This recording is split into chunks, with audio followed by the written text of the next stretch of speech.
Hello students, আমাদের আজকের প্রশ্ন sine square theta plus 3 cos theta equal to 2 হলে cos cube theta plus sec cube theta এর মান নির্ণয় করো। দেওয়া আছে sine square theta plus 3 cos theta equal to 2।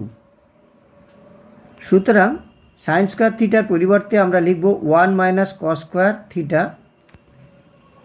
Plus 3 cos theta equal to 2, অর্থাৎ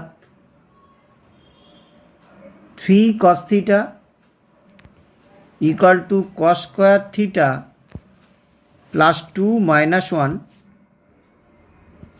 অর্থাৎ cos square theta plus 1 equal to 3 cos theta।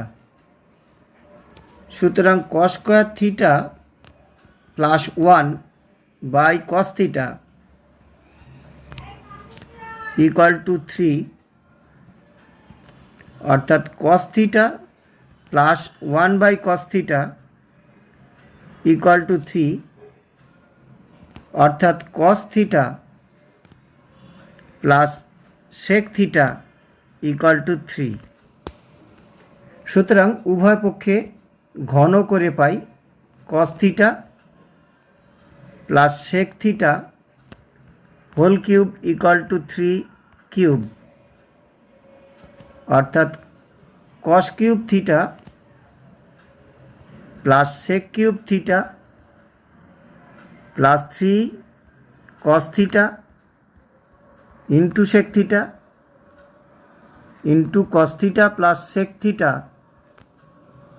Equal to 27। সুতরাং আমরা লিখতে পারি cos cube theta plus sec cube theta, cos theta sec theta cancel হয়ে গেল, plus 3 আর cos theta plus sec theta equal to 3 equal to 27। সুতরাং আমরা পেলাম cos cube theta plus sec cube theta equal to 27 minus 9 equal to 18।